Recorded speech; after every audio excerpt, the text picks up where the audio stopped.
आरोह के गद्य भाग से, यानी हिंदी आरोह का गद्य भाग और गद्य का दूसरा पाठ है। पहला पाठ था नमक का दरोगा, दूसरा पाठ है मियां नसीरुद्दीन। यह कृष्णा सोबती ने लिख रखा है। कृष्णा सोबती का सामान्य परिचय है। इनका जन्म 1925 में गुजरात में हुआ था। गुजरात का अब वह हिस्सा आज़ादी के बाद यानी विभाजन के बाद पाकिस्तान में चला गया। इन्होंने जिंदगी नामा, दिलो दानिश, ए लड़की, समय सरगम, इसके अलावा कई उपन्यास लिखे हैं। जो यह मियां नसीरुद्दीन नामक इनकी यह रचना है, यह मूल रूप से हम हस्मत नामक संग्रह से ली गई है।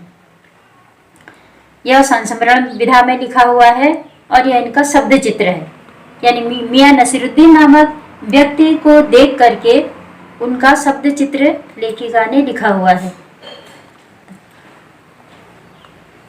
कृष्णा सोबती के मृत्यु के बारे में किताब में तो नहीं दिया है, लेकिन इनकी मृत्यु 2019 में हो चुकी है।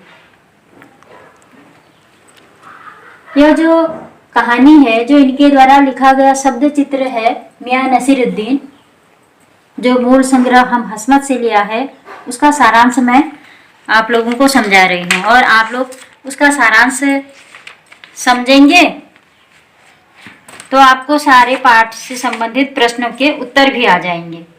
सारांश से पहले आप इसके कठिन शब्दों के अर्थ समझ लें। मशहूर माने प्रसिद्ध, ख्याति जिसको बोलते हैं। मजा हुआ माने निपुण, कदरदान माने प्रशंसक, शागिर्द माने शिष्य, मजमून माने विषय, जमात माने कक्षा, नसीहत माने सीख, अखबार नवीस माने पत्रकार, आला माने श्रेष्ठ, ढीए माने स्थान, तालीम माने प्रशिक्षण, मरहूम माने स्वर्गीय।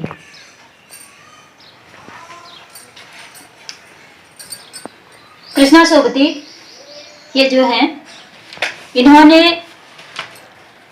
मियां नसीरुद्दीन नामक एक व्यक्ति के बारे में सुना हुआ था।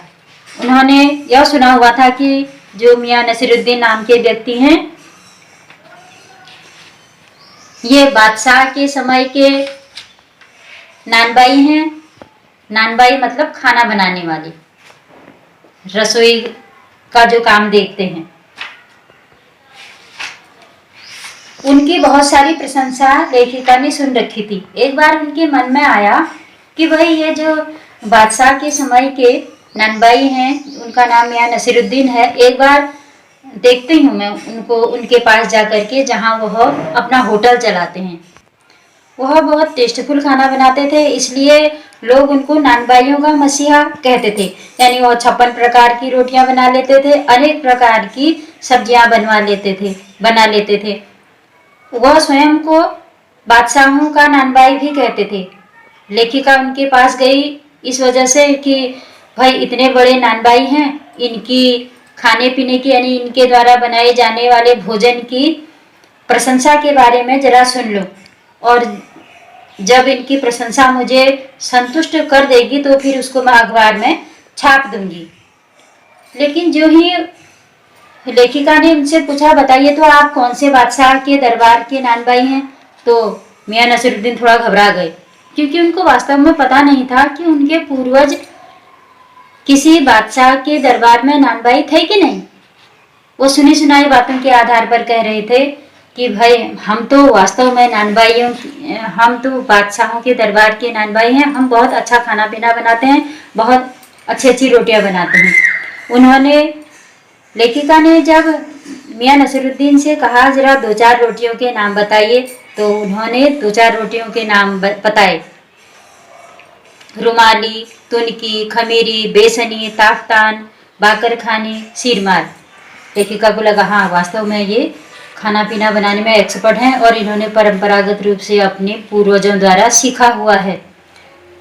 अब लेखिका ने एक स्थान पर सोचा कि चलो इतने होशियार तो ये हैं ही हैं, अब मैं पूछ लूँ इनसे आपके परिवार में कौन कौन है, आपने कोई नौकर इत्यादि भी रख रखा है क्या, काम के लिए खुद ही कर लेते हैं।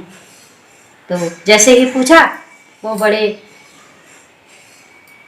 उत्तेजित होकर के, यानी बहुत तेज होकर के वेग भाव में बोलने लगे, क्यों नहीं है, बच्चे हैं, मेरी बेटियां हैं और मैंने नौकर चाकर भी रख रखे हैं।